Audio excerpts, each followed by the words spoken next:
Okay, it's another Thursday here in our conversation land. Of course, my name is Edwin J. Meyer. I am the host of the conversation. Outspoken Opinionated. I am super sorry. I'm extremely nasal. I've spent 2 weeks with 10-year-olds in the wilderness for the last 2 days. And so I am extremely congested. My nose is going all kinds of ways, but we're here for a great show. You guys have been with me. This is season 5, of course, and so I'm super excited to have you guys all here with me today.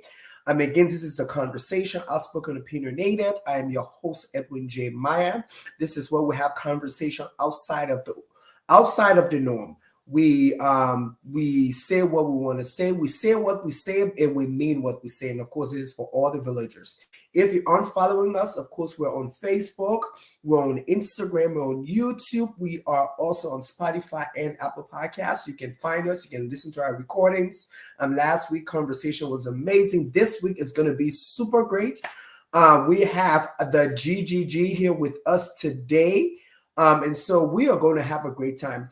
But it's funny, you guys already know, I always like to give you guys, I like to share with you guys what happened.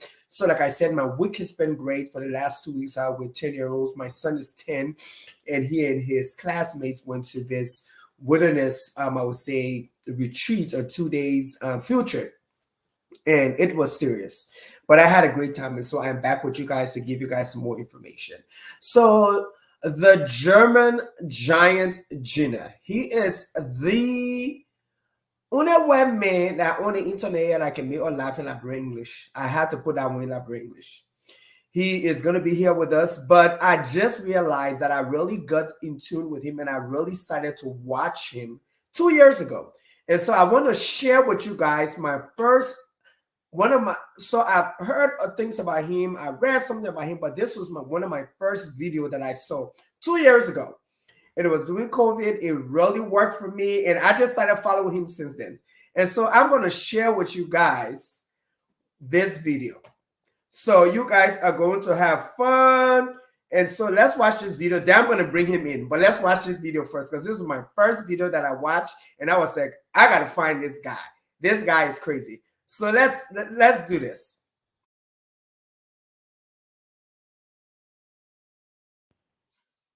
Hey, Mom and Dad. Oh, you guys are coming for a visit? Great. When are you going to be here? 5 minutes? Okay. See you later.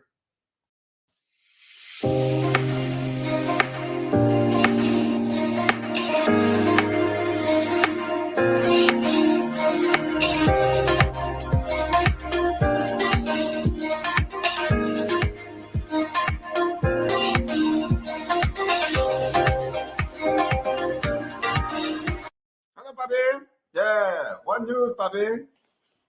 Oh, you what? You coming for a visit? In 5 minutes? Okay, yeah. We're looking forward to you, yeah.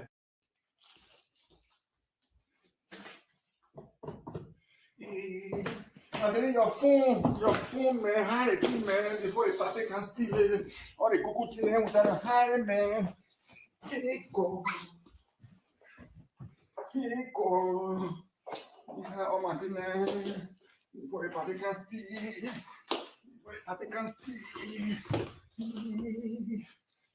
My tablet from America, my laptop from US, my laptop from China, the other one from Germany. Here you go.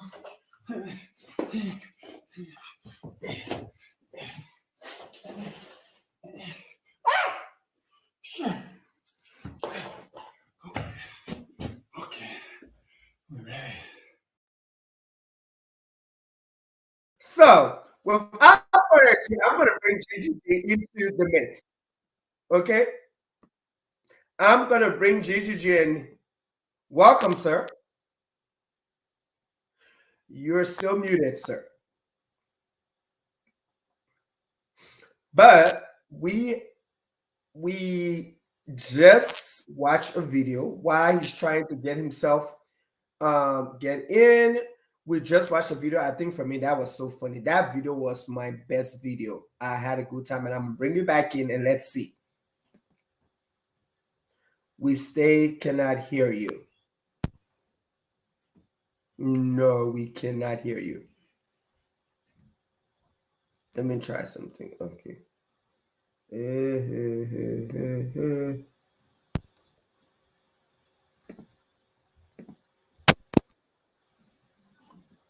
Mm-mm.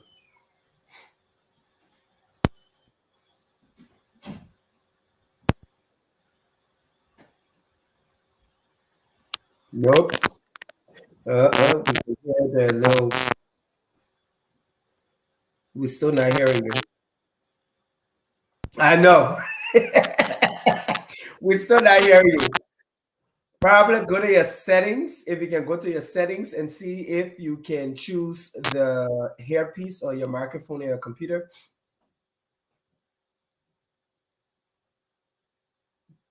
But guys, yeah, so why GGG is working on his sound. So that video was one of my really amazing videos because during quarantine, it was 2 years ago. If I'm not mistaken, it was either like almost at the end of quarantine when I first got knocked over him, and I was like, "Oh my God, this is great!" Yes, Cass, thank you for watching. We see you. We appreciate you joining us. Yes. Okay, we still not hearing you. Why don't you go out the broadcast and try and come back in and see what happens? Okay. Yep. Of course, Cass. Yes, Liberian English for Dummies. I know, right? We definitely need to get on that. But we're talking about Liberian English. I think it's very interesting because a lot of people don't understand that we are such unique people. Oh, definitely we are. Ma basi Cass Zengomaya. So that's how I was calling you, Cass. Okay. So let's see. Oh, we still can't hear you. I know. Oh, okay. So, well, guys, why not play the video again for those who are just joining us? We're gonna play a little bit of the video, and then we're gonna figure out what we need to do because something is happening, and this is not right because we need to work on this to make sure that you guys then definitely hear the man. So, okay. Hello. Let's see. Hello? Yes, Hello? there you are. Hello? Yes, you are live. Now I can't hear you. So I can hear you. No. But now no. Can you hear me? Yes, I can hear you now. Now I can't hear you. Wait. Okay. The hell is going on? I sit on. Seto busy. Seto is busy. Okay, wait. Yeah, stupid. I don't know what's going on here, but I can't hear.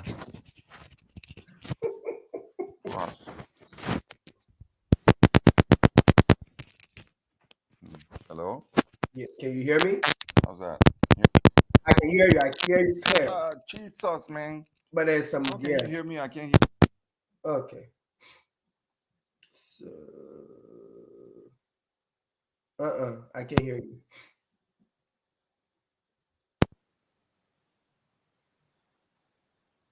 Nope. No sound. Oh, you can hear me. Oh, right. So you know what? Okay. You know what? Let's do this.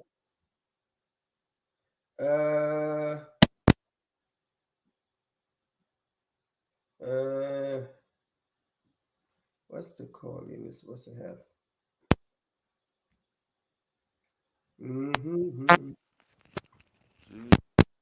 So I heard you a little bit just now. Do you hear me? No, he ain't hearing me.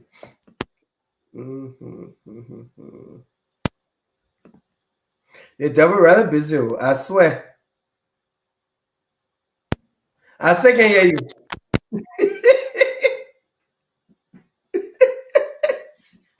Whoa! And we know we're going to have fun. Look, Satan, respect yourself.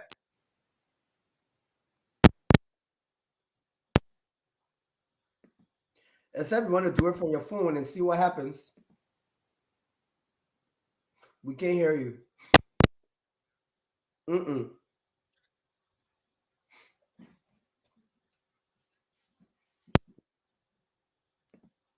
So let me see.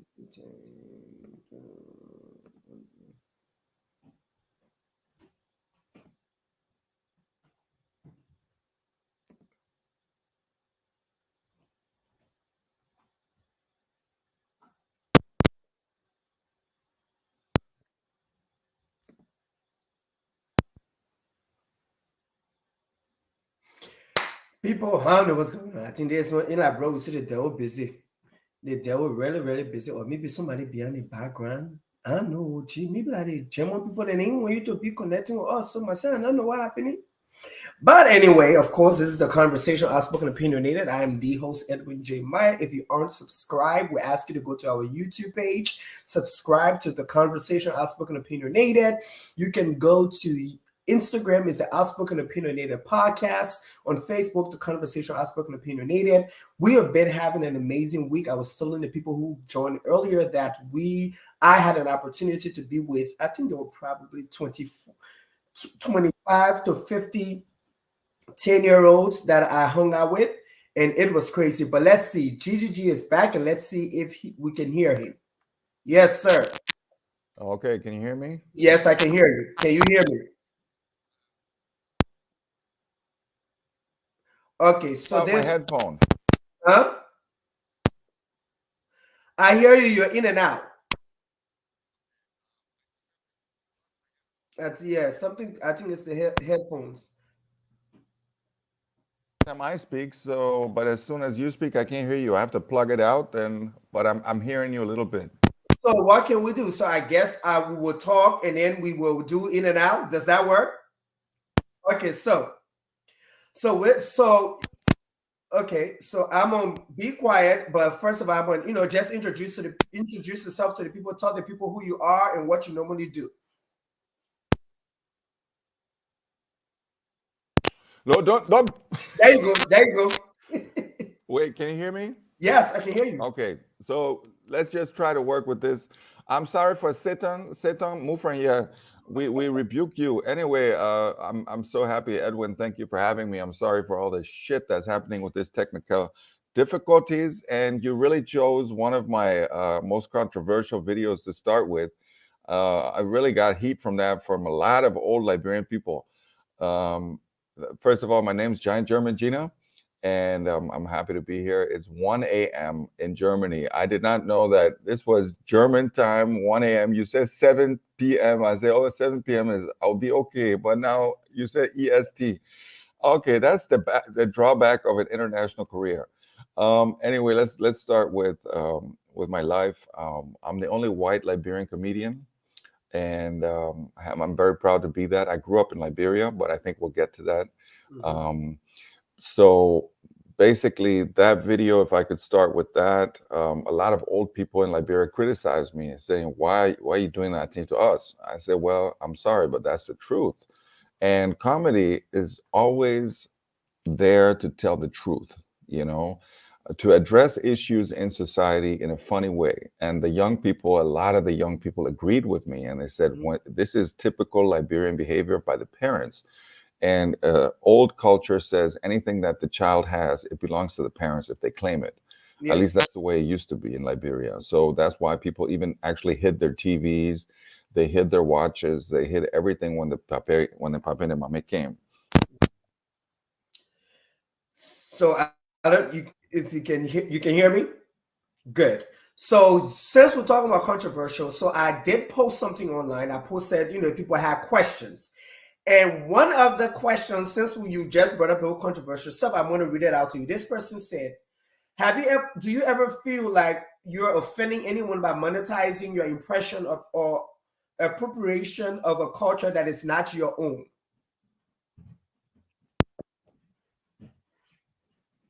Classic. Go ahead. You're good. The classic. Can you hear me? Yeah, I can hear you. Okay. That's the classic, and most of the time, actually, it's white people asking that question. uh, sorry, but I've been doing this for 6 years, and at some point, a couple years ago during COVID, when this whole woke thing was going through the roof, a lot of white Karens were hunting me and asking me to step down, and I was like, well, you know what? I'm just going to ask my fans. I'm going to ask my audience, and I will step down if it comes to push and shove. No problem. I'll step down if this is offending anybody. I don't want to offend anybody. I want to entertain people, make people laugh, connect people, bring cultures together and shine a light on the beauty of Liberia. And there was an overwhelming answer from the audience that said, "Hey, don't listen to the shit. You're not a culture vulture, and you're entertaining us, and we're having a lot of fun." And as I can see, I'm getting booked all over the world right now. It's just going through the roof. I mean, this is my side hustle, and I'm seriously starting to see so much success that my family and people are saying, "Hey, why don't you consider going pro at some point?"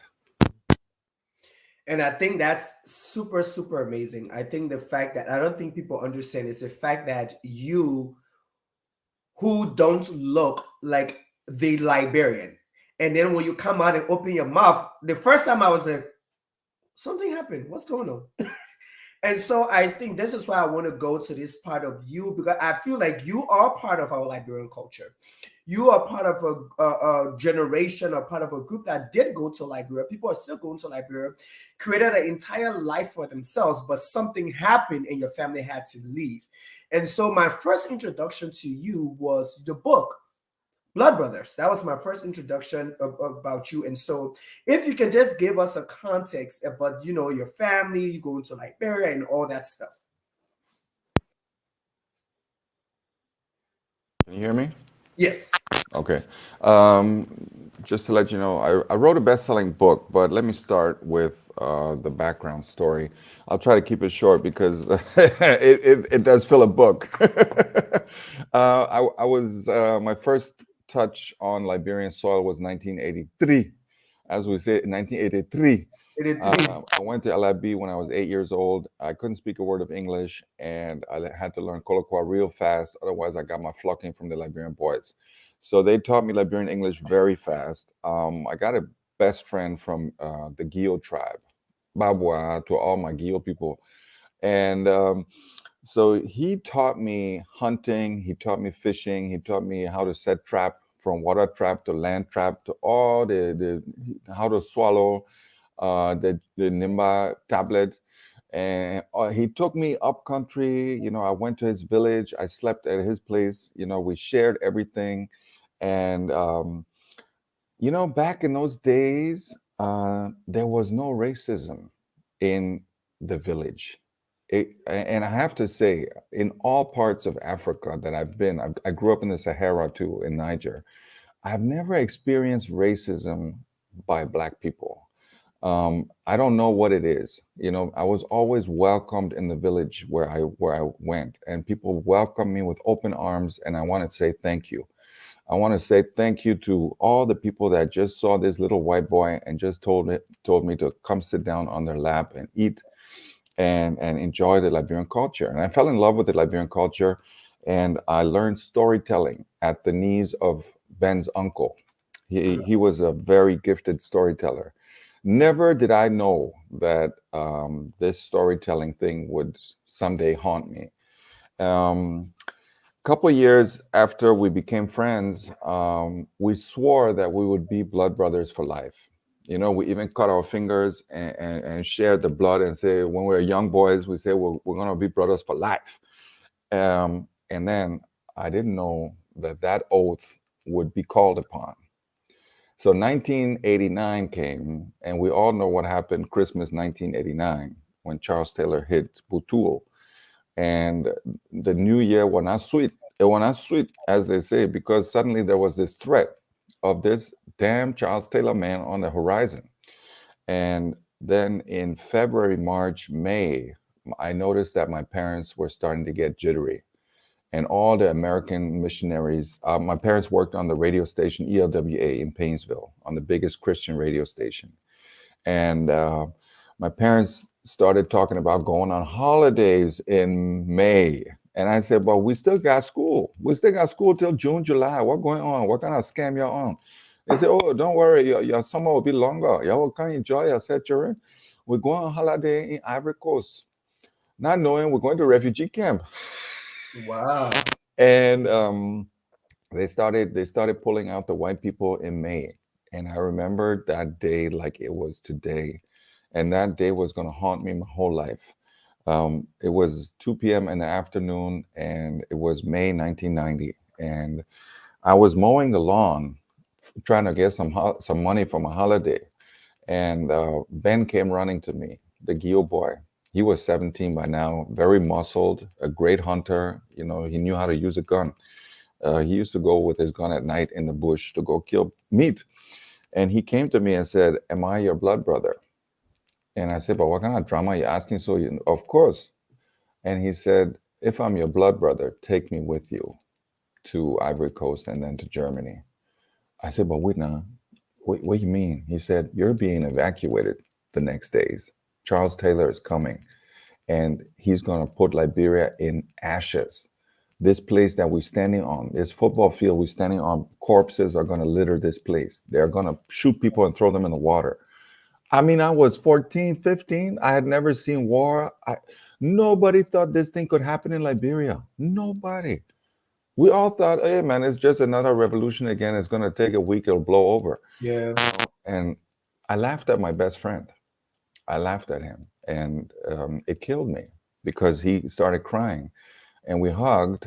And he said, either which way, I'm going to have to take a gun in my hand to survive. Either the government soldiers are coming for me, and I have to fight to defend my life because they're killing the Gio people at night already, the crown soldiers.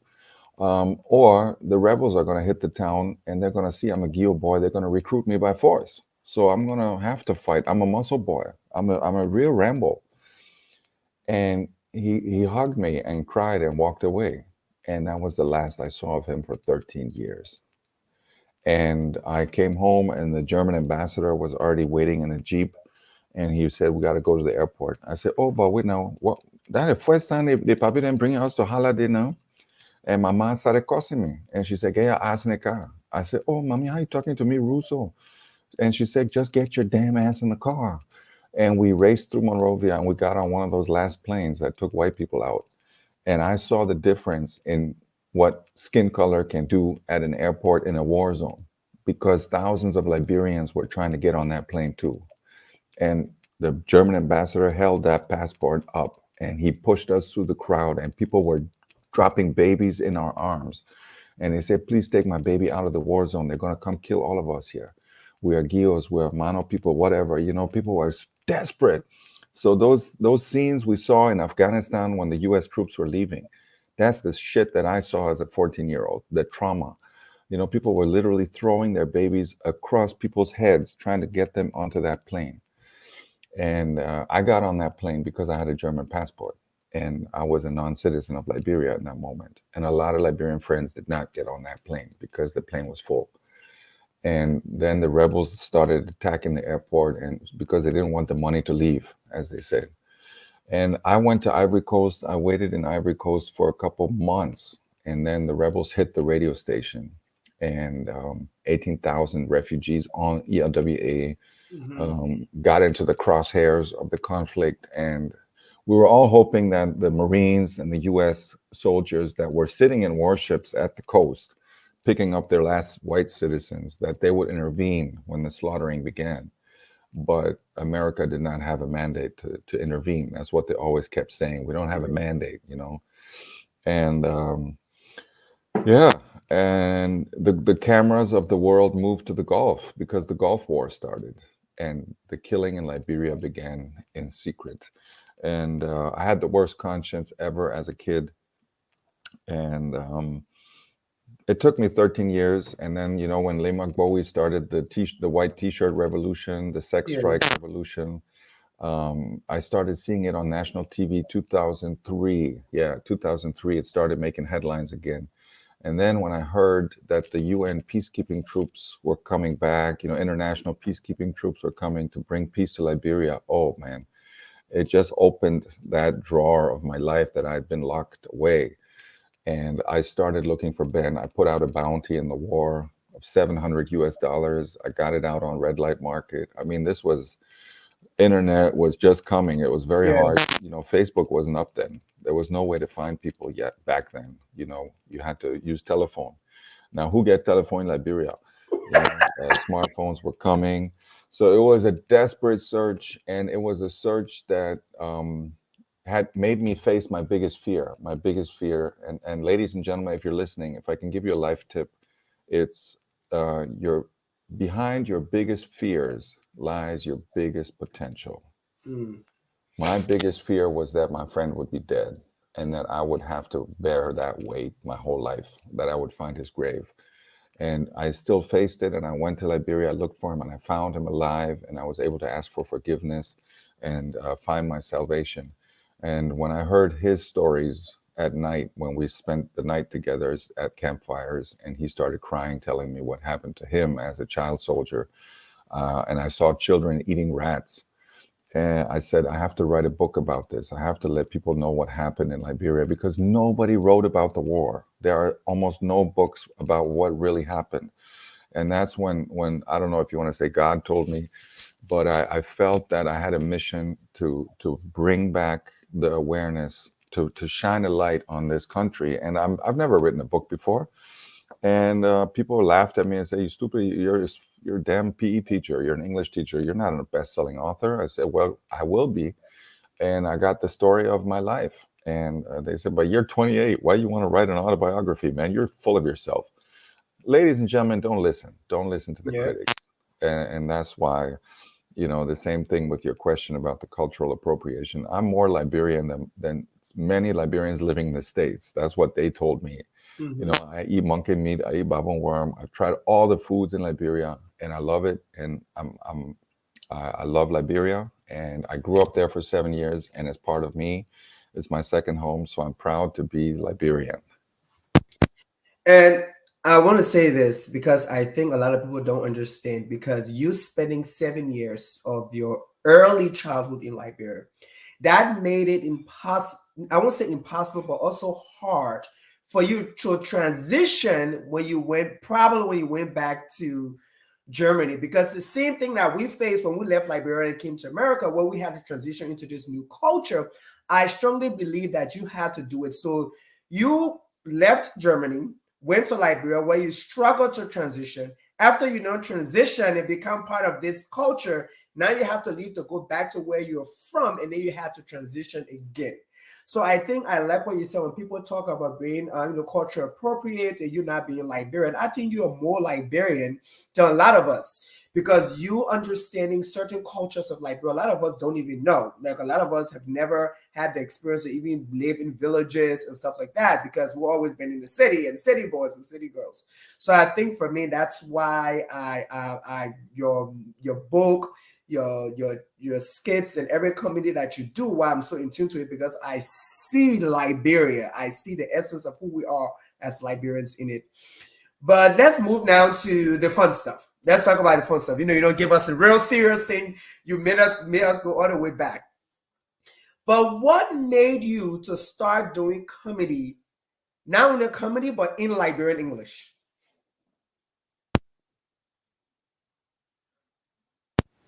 You got me? Yeah, yeah. Okay. Um, I did the book tours to finish with Blood Brothers. I did the book tours in Europe for 10 years. Mhm. 2011, Sirleaf Johnson honored me with the Golden Image Award of Liberia. She called me Yes. to Liberia, and it was such a mind-blowing experience to leave Liberia as a refugee child, a youth, and to come back as a hero, as a man, and have a full city hall honoring me and others who had done something to shine a light on Liberia internationally. And I thought, okay, my mission is the book. So I did the book in Europe for about 10 years, made about 150,000 with that book. I was very proud of myself. And I was like, okay, now I can put it to rest. And so this was 2009, I brought out the book.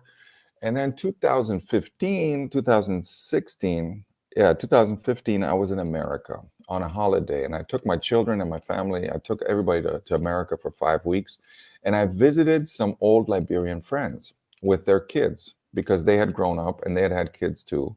And now I was reconnecting. And they were just working. The parents were just working all day. So I had to babysit their teenage kids. Mhm. And at night, when I was cooking for them, I would say, "Do you guys know Mr. Spider?" And they said, "We know Spider-Man." I said, "No, not that American superhero, stupid ass. That I'm talking about Mr. Spider, your own heritage hero." And they said, "We've never heard of Mr. Spider. Who are you talking about, man?" And I said, "Well, it's time for a story." And I started telling them the animal stories, and their jaws dropped. Brother, they had never heard of Liberian animal stories for the last 15 years growing up in America. And I said, "Wait a second, I need to talk to your parents."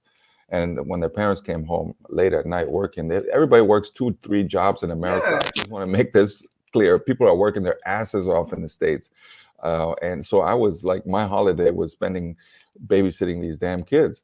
Uh, and so I talked to the parents. I said, "What the hell are you doing? You're not teaching your children colloquy?" They said, "No, it's a sign of poverty. We don't want them talking dialect. We want them to practice clear American English." And I said, "Well, there's a time and a season for every dialect in life. You can have both. You don't have to forsake it." And the children came the next day. They said, "We want more stories." And I said, "Well, you like it?" They said, "We love it. It's our heritage. We never heard about this." And then I was like, "Oh, but you mean to tell me that that's something special?" And he said that we never had white men to teach us that kind of thing. So, I enjoyed the holiday. I went back and I said to my wife, I said, I felt something when I was telling those kids stories. And she said, "Don't worry, it will pass." And then, I came to Germany, and then a year later, 2016, a Liberian friend who was doing politics in Atlanta, he was trying to get voted into some association, a Liberian association. He called me and said, "Please do a Liberian English joke and put me inside as the animal, as the elephant or something," Mhm. because he knew that I could tell stories. So I did a little story, and I was very hesitant to do it. I said, I don't want to be a culture vulture. I don't know if people would like it. And back then, nobody cared about culture vulture thing. It was just, you're a white man. I was like, it's not special. There are so many UN soldiers who were in Liberia for years. There were so many missionaries who lived in Liberia. Why do you think it's something special? And he said, "Just do it. Shut up and just do it." And I did it, and it went viral. And people said, "You're a scammer. You're using computer program to just have your lips like this. You're trying to steal." And I said, "Well, wait, now you don't believe me?" They say, "No, white man can't talk like that." I said, "Okay, I'll do another one." I did another one, and I didn't know what to talk about. And I just did Liberian animal stories, and it went viral again. And my inbox was full with 5,000 messages. And I was like, "Holy shit, what is going on?" And they say, "You have to have a pro page. You can't do this private page. We're trying to follow you. You already have 5,000 friends on Facebook. You need to go public." And I said, "What?" To Mhm. cut a long story short, 6 months later, I was on my first tour in New York and Philly. And I had to learn comedy and stage work very fast, because there is a big difference, ladies and gentlemen, to sitting in your living room doing a little skit, and having a 300, 400 head crowd that's drunk. That's a big difference. I had to learn that very fast. And you had to learn that also, but then you probably, because as I go to library every year, but every year when I go, I have to remember, because the slangs and the kind of colloquial change. So you telling me that you went on stage and you probably had some people who had just came from library and they will say something, you'd be like, "What? What else say?" Because I go to library and some of my nephews and nieces, I can't understand it. I'm like, "Okay, slow down, slow down, slow down." But yeah, but I think this is what I'm talking about. This is what when we talk about, getting the culture out there, getting people to understand what the culture is. And you take me right now, I'm even ashamed of it, because I don't think I've ever talked to my son about the spider story. I don't think I talked to him about the greatest spider. I don't think I tell him about any other story relating to what happened in Liberia. Okay, Asian Liberia animal stories. There you go. We're gonna get one. Definitely gonna be ordering one. Asian like, look, people, y'all see that, right? The Asian Liberian stories. Let's go right now. Can we get it? So tell us where we can get those books. We can't hear you.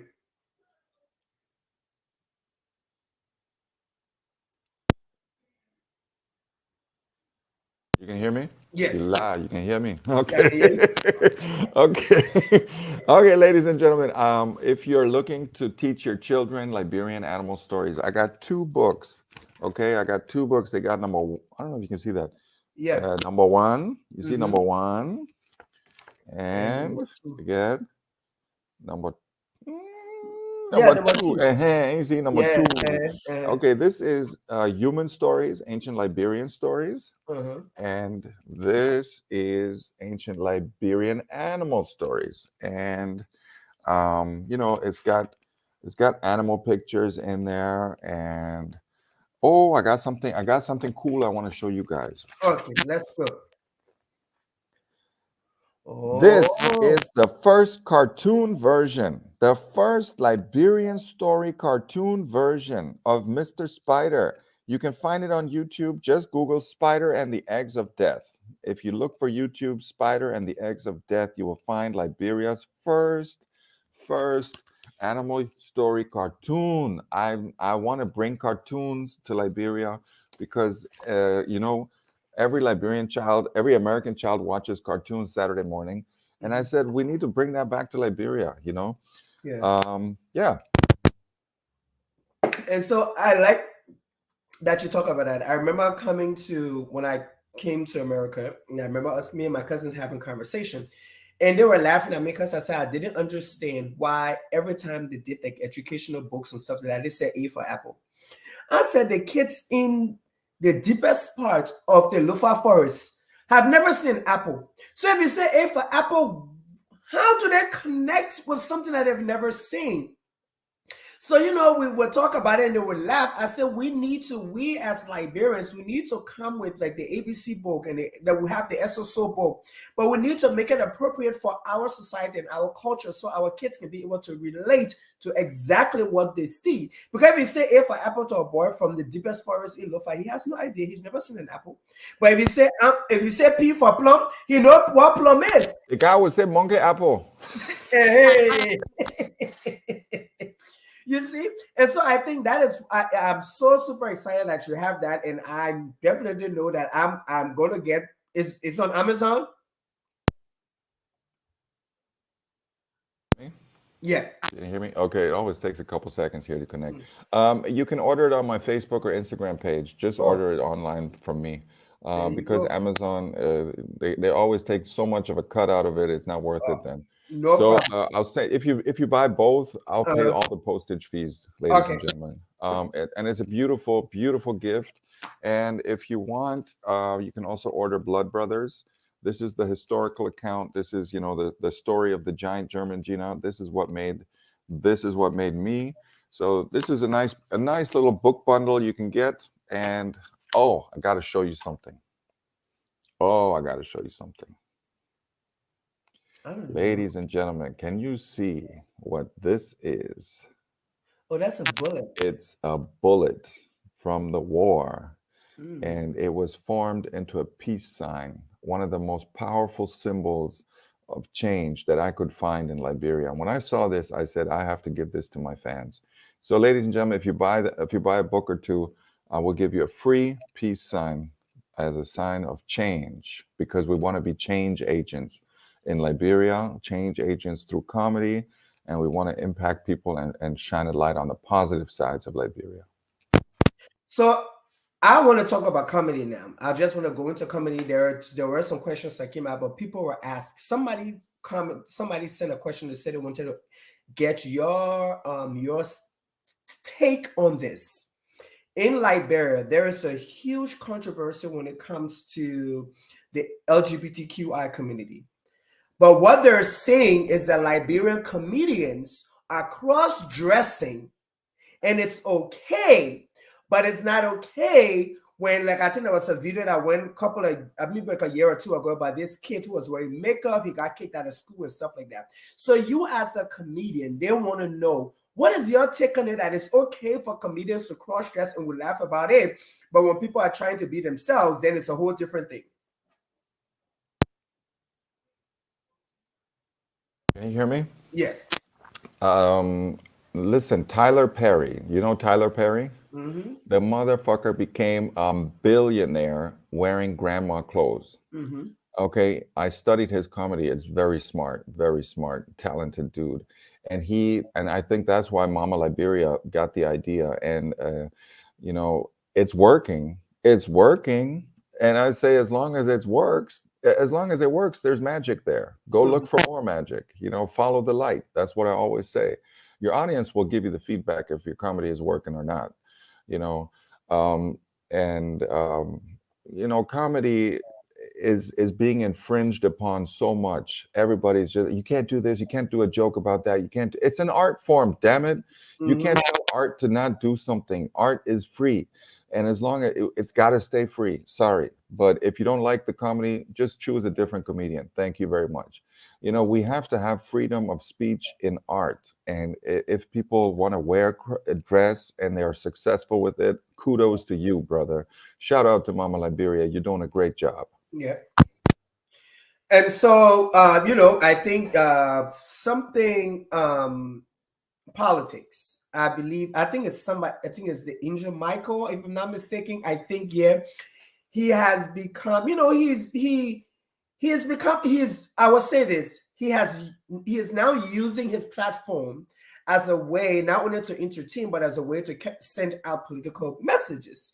And so what we've seen on Instagram or we've seen on Facebook is people are now batching him, and like you said just now, and saying, stay in comedy. If you want to be politics, don't do politics. And I was one of the people who got up there and I wrote a whole thing. I'm like, first of all, this is why we need comedians. Because comedians, for me, I personally feel are the people who can say it exactly how it's supposed to be, but they put it in a form that will catch you.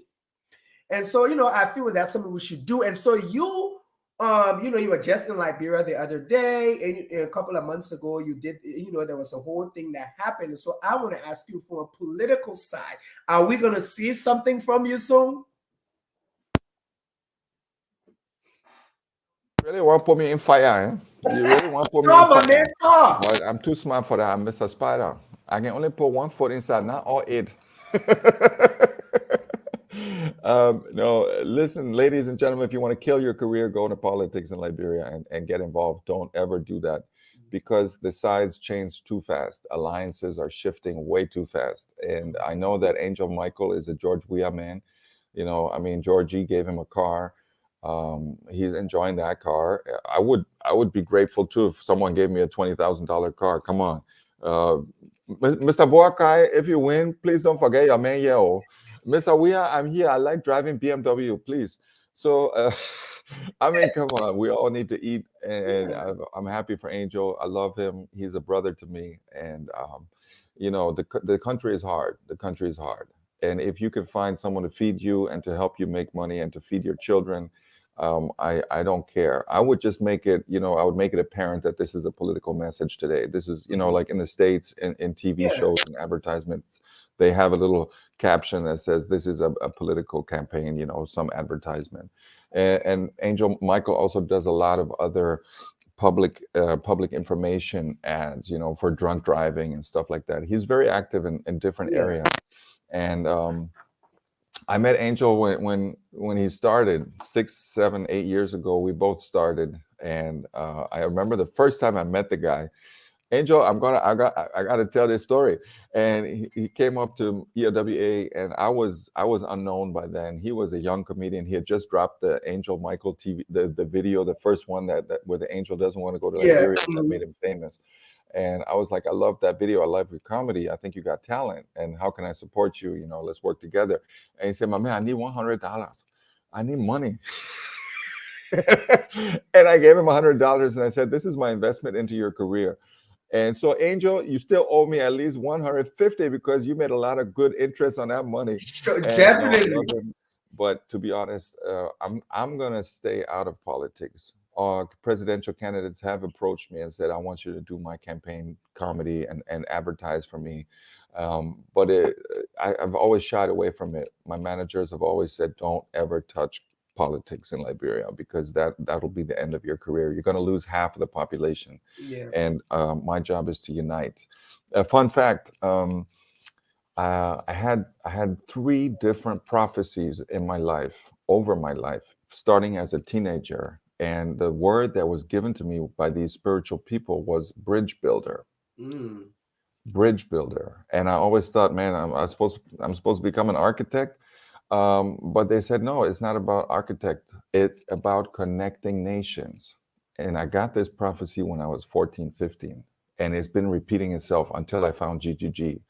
And now I'm just seeing the signs and the dots are connecting, that I'm bringing nations together. I'm bringing the German people to Liberia. I'm bringing awareness to, as a white man, connecting Liberian culture and showing it. As you said, my gift is that I can see both sides from different angles, Yes. and that's what. And I'm happy that you see that in my comedy, because a lot of people don't even recognize some of the Mhm. intentions that are hiding in the jokes.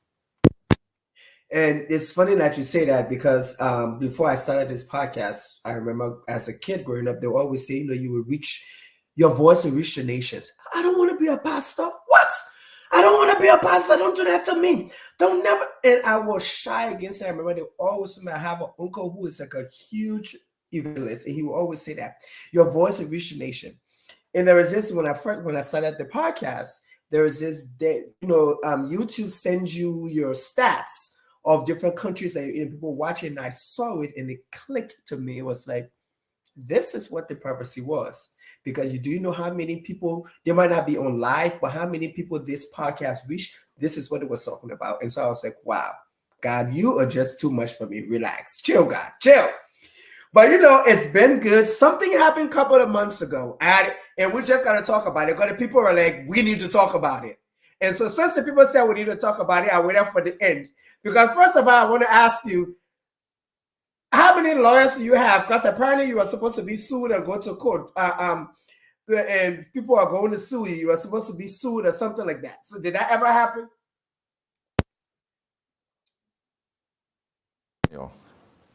Are you talking about the Kids Daniel show in Yes, Liberia? yes, Daniel Oh, show. yes. Yes. Oh, Lord Jesus, the kind of scandal that thing was.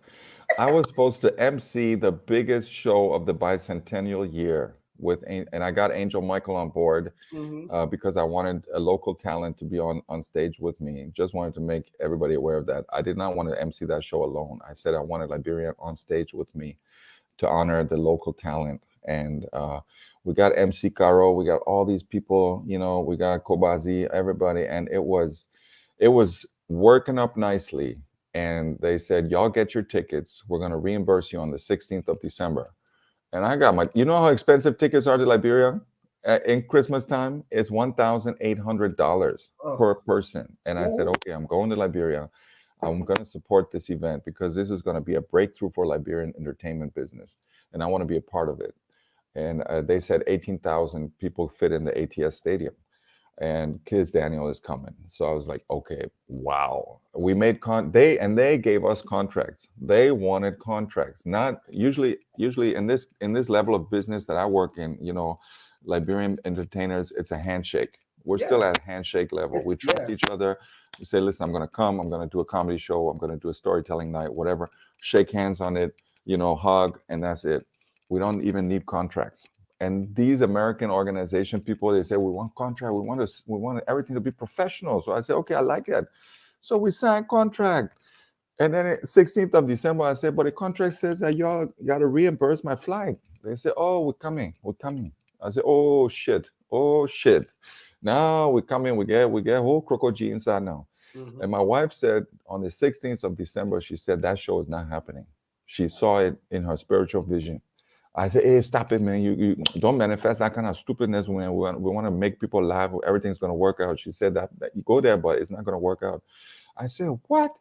So, by the time we came to Liberia now, yeah, I came Wednesday. Friday, this concert was supposed to happen. I said, well, dress rehearsal is on Thursday, right? And they said, well, we're working on the stage. I said, stage? One day before the concert, you want me to tell me you don't have the stage yet? And say, oh, we're working on it. Let's go to the press conference and y'all blow the horn. Let people buy ticket. Let people buy ticket. So Angel Michael and I, we did a press conference that 100,000 people watched. Everybody was hot, and we were literally asked to lie and motivate people to buy tickets when they didn't even have a damn stage. This was Thursday afternoon. Friday afternoon, this concert was supposed to start. Then I asked, but where's Kiss Daniel? He said, oh, he's still in Sierra Leone. We're still looking for the money for the jet fuel. For the jet fuel to put money in our plane to come to Liberia. I said, oh, that, okay, we're getting ready here.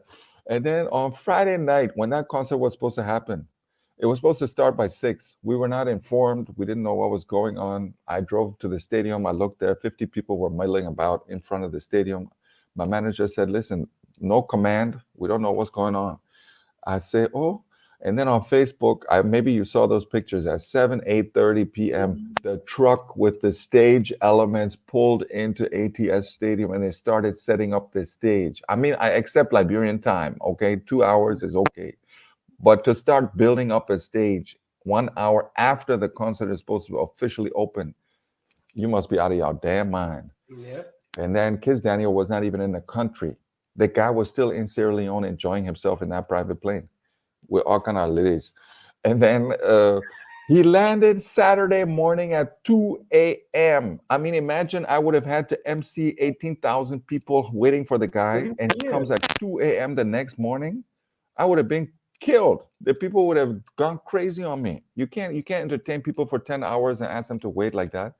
It was just rudeness. And then Kiss Daniel and the organizers, they dumped it on MC Caro, who had gone public the day before and said, this is a shit show. I'm not a charity. I want to get paid. And she was actually the bravest one of us because I didn't want to blow the horn. I didn't want to spoil this event. You know, I was like hoping until the last minute of time they would get it done. They didn't get it done. They tried to dump it on all the Liberian artists. That's when I stepped in and said, listen, I don't give a damn. Because they all said we can't risk our careers. We don't want to risk our careers by going public against this organization, against Kiss Daniel. He's too strong. And I said, well, fuck this, because I have a job in Germany. I don't care. If I lose my comedy, I don't mind. But we got to save you guys. And that's when I went off on one Facebook interview. I know you saw that one. And that's when I cost them. I usually don't open up like that backstage, but this one, they dumped it on us, and I had to protect the Liberian people and the artists. Because they were making everything look like we were greedy and we were not willing to work for free and all these things. But ladies and gentlemen, we had contracts. They broke every contract in the book. They lied to us from day one, and it was just a shit show. And Kiss Daniel has deleted any of his Liberian posts on his page, and he's promised never to come back to Liberia again. But Kiss Daniel, please, if you got a show in Liberia, why don't you show up on time? Thank you. And I like that you say that because you're giving us a story of an insider, someone who knew it from beginning to end. And I think a lot of people, and I would say this, I know I had some, for me, I know when I watch it and I listen to it, there are people, some of us knew personally who were involved in it, from staging and lighting. We know people who were texting, because when you're on this platform, people want you to go there. Yeah, this is the information posted. I'm like, no, I'm not doing that. I said, no, we need the full information, because unfortunately, we know some of these people, and you want to put people business out there. You have people who invested into this thing and they lost their money. And so, but I think, coming from you as an entertainer, do you think that that was a wise idea to bring a foreign, someone who's not Liberian, who's a headliner, to Liberia without giving the headline to Liberians and let him come in as a supporter? I think it was a grand idea. Everybody loved it. If we had gotten Davido, I mean, we're talking, he's almost Davido level, and Davido is a damn superstar. If we could get Davido to come to Liberia, it just shines a light on Liberian entertainment and says we're being seen worldwide. And Davido got Kobazi to come to, Nigeria. He did a collaboration with Kobazi that really helped Kobazi pick up. And usually the Nigerian artists are very supportive of the Liberian artists, and we need those collaborations. And we had like 8 Liberian artists that were going to warm up the stage for Kiss Daniel, and MC Caro was one of them. And so we had the top Liberian artists that were on stage warming up the stage for Kiss. It would have been a great night. It would have been bomb. And then you have a German MC. You got Liberian stars. You got the biggest, hottest Nigerian star. It would have been a night for the history books. But I mean, we're talking about a shit show. Mm-hmm. And you being a Liberian man, I just want to ask you, who the hell decided to put it on New Year Eve? Who the hell did that? My man, my man. You see the arrogance there again. And that's where if you see you by you smart. You smart. You can see you can read between the lines. Ladies and gentlemen, this comedy business is tricky, and if you watch carefully, you will see information between the lines. Now, Kiz Daniel, in his arrogance, he came at 2 a.m. He did a 7-second press conference saying, "I'll do the show today, the next day, Saturday."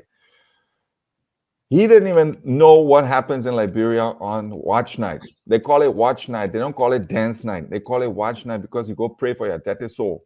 Because a whole year dirtiness, you gotta leave your body. You gotta go for your blessing.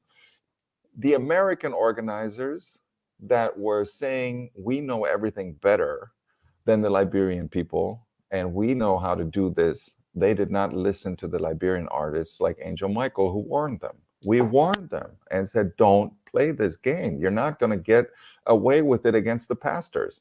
And all pastors in Liberia said, nobody must go dance. Today is watch night. Will cost your soul if you go dance. And people were scared to go to that stadium set because the pastors in Liberia united and said, nobody's going to play against us. We're a Christian nation and nobody goes to dance at watch night. And you know, as an organizer and as a Nigerian artist, you have to trust the people on the ground a little more and say and be humble. You know, you can't go against traditions like that. You know, you have to know what's going on the ground, and that's another fault of the American-based organizers that say we the Congo people, we know more than the indigenous people. You're stupid. And this was one of the main. I'm sorry to say it because you know, this is what started the war in the first place. Yes. The indigenous and Congo people divide and all these things. But that really carried strongly. It had a very strong side taste the whole time as we're negotiating. And the way she dealt with the Liberian artists on the ground, it was very, very impolite. I mean, she treated some of them like dogs. She was really cussing them like crazy. And I said, listen, don't talk to human beings like that. You can't do it like that. And she said, I come here for y'all. I know this thing much better than you guys. And thank you very much, Liberian people. Y'all went to watch night.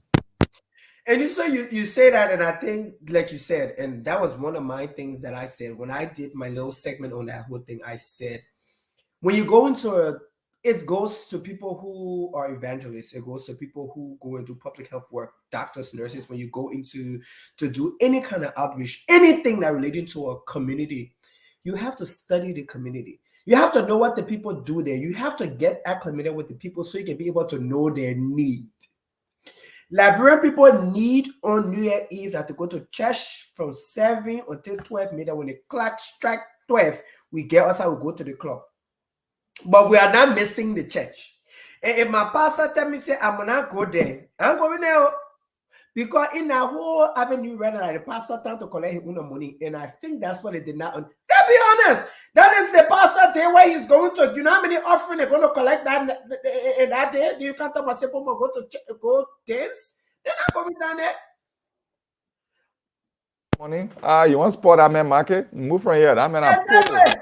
What's spot that market? But anyway, it's been great. It's been an amazing time hanging out with you. I appreciate it. Thank you for honoring our invitation. We hope to do this again. But before you leave, just tell the people where they can find you on social media, how they can connect with you. If people want to, join your tour, whatever they want to do. We have other like great entertainers, especially in the DMV area, who love to have different things in their sets. So just let people know how they can reach out to you. Well, ladies and gentlemen, thank you for having me. I know I look like shit. It's 1 a.m. I had to get out of bed and I got to work tomorrow morning. Sorry. But I still look a little bit fine, man. Yeah, man, you love fun. Anyway, you can find me on Instagram, Giant German Gina, Gina, Giant German Gina, and I'm 6'6". That's why they call me Giant German. Yes, ladies and gentlemen, to all the promoters out there, or first of all, the books, if you want to order the Liberian history and the Liberian animal stories and all these things, just write me on Instagram. We'll find a way to get it to you. I do comedy shows in case you want Liberian comedy. And listen, I was just in Dallas last weekend, and they said this is the first time we've had a Liberian comedy show in our city. So we're bringing Liberian comedy to Europe, to USA, and it's mind-blowing how people start crying and they say this is the first time I've had comedy in my language. It's crazy. And the Liberian comedians are not coming from the States because they don't get a visa. Most of them, they have visa problems. So I'm going to corner that market for you. I'm going to enjoy all that mile. And if you want a comedian, if you want a comedy, if you want an MC, a crazy MC for your wedding events, for your fundraiser events, all these kind of things, I can come and do it for you. And I do VIP storytelling nights in homes.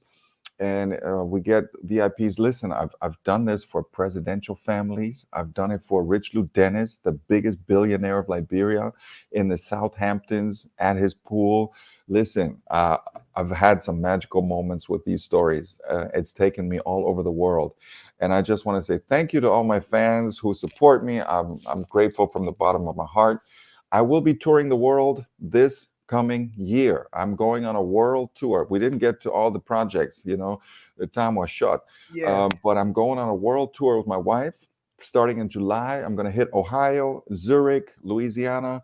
I've got Washington, D.C. I've got so many cities coming up. And listen, next week, Friday, I'm going to publish my Patreon page, a subscription page where you can follow me, get more spider stories, get VIP trainings, all these kind of things. GGG from LIB.com. GGG from LIB.com starting next Friday. We're going to go pro. And listen, I got so many big things coming. 1st of May. I'm just going to drop this. 1st of May, look at the Kendeha Awards. I don't know if you know the Kendeha Awards. They are, I'm not supposed to say anything, but 1st of May, they're going to drop something about me. And I can't share it yet, but in a couple of days. GGG from LIB, thank you for dropping that. Yeah, so some big things are coming. And one little last thing, 22nd of September, I might have a stadium event in the States. Look, people, this is it. This was a GGG from LIB.com. Go there. You can get all the information. You can meet him on Instagram, Facebook, and all the social media platforms. We say thank you so much for being here with us. You have a good evening, and I will see you, trust me, in September. You mentioned something just now, and I just want you to know I'm going to see you in September. Okay, man. Take care. Bye. Bye-bye, everybody. Okay, people. That was the conversation, Outspoken Opinionated. Of course, I am your host, Edwin Maya, and it's been a great 1 hour with GGG. I am out. Peace out. You guys have a great time.